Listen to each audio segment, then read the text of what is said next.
did you get to actually sit with him like close? Yes? Yeah. That has a very deep impact in my memory till now, because it was a very intimate meeting with him. Tell us about it. I listened to his first discourse in the camp in the evening, and something happened again listening his discourse. And there was an announcement that next morning he will answer our questions. You can write any question. I had no question, but I was like wondering what's going on with me. I couldn't understand what's happening with me. As if somebody is like pulling my breath out. It was a kind of dying experience. Somehow I managed to write my experience, what's happening to me, and I handed over to the person who was collecting questions from everybody.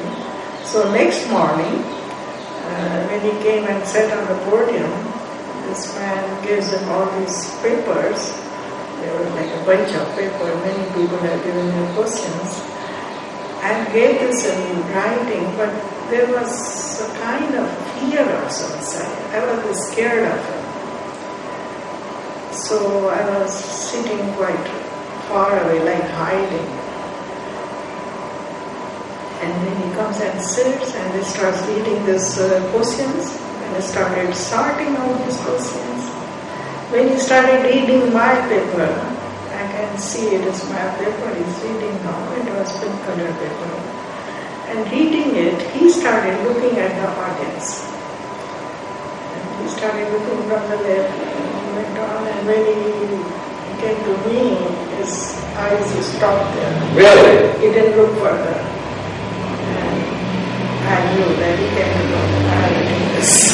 So I was like, I came to know I had written this. And he didn't look further, he just put the paper. And he didn't answer anything. He took some questions, and there was this discourse about question and answer.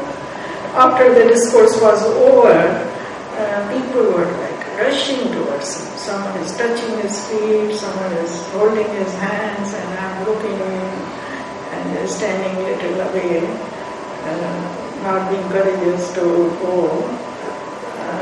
Now I can say this fear, like this fear was like, this little insects go to the fire and they'll get burned there. So this fear was fear of death. I could see like I'm going to die,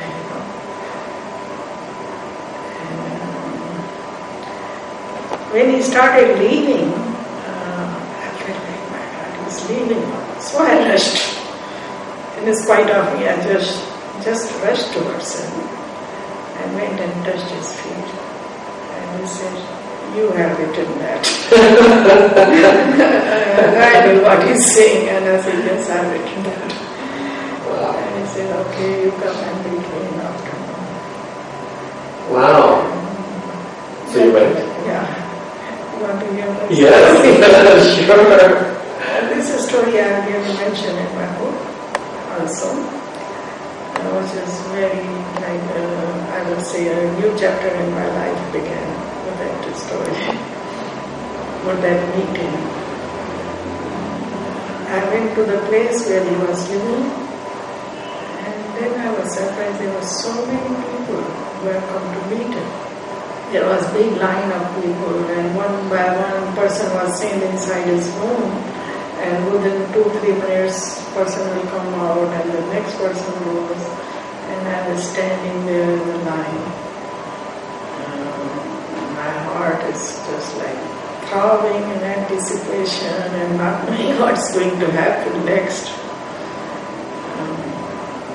And finally, line moves on. And I was just thinking, I don't know how to meet this person, how to meet Osho. And the woman before me goes in, and I peek through the window to see how she's sleeping. Yeah. And I saw he's sitting on the sofa, and there's a carpet on the floor, and woman went and sat on the floor, touches his feet. And I said, okay, this is the way to meet. And she comes out and I'm told I can go Badminton. And he just opened his arms to receive me. And I forgot everything. I just went and held his hands and he made me sit near him on the sofa. And I was sitting near him. And he held one of my hand with his hand. He put left hand on my left hand, with the right hand he put on my back. And he started caressing my back. And I just closed my eyes.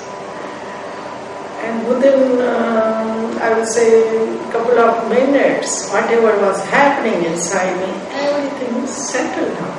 And I became a normal person again, like myself. And then he just talked like a formal thing. What is your name? What are you doing? Where are you living? And then he said, will you do my work?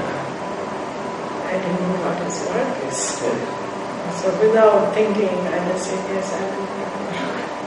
So he called his secretary and introduced me and said, you meet him and tell him what needs to be done.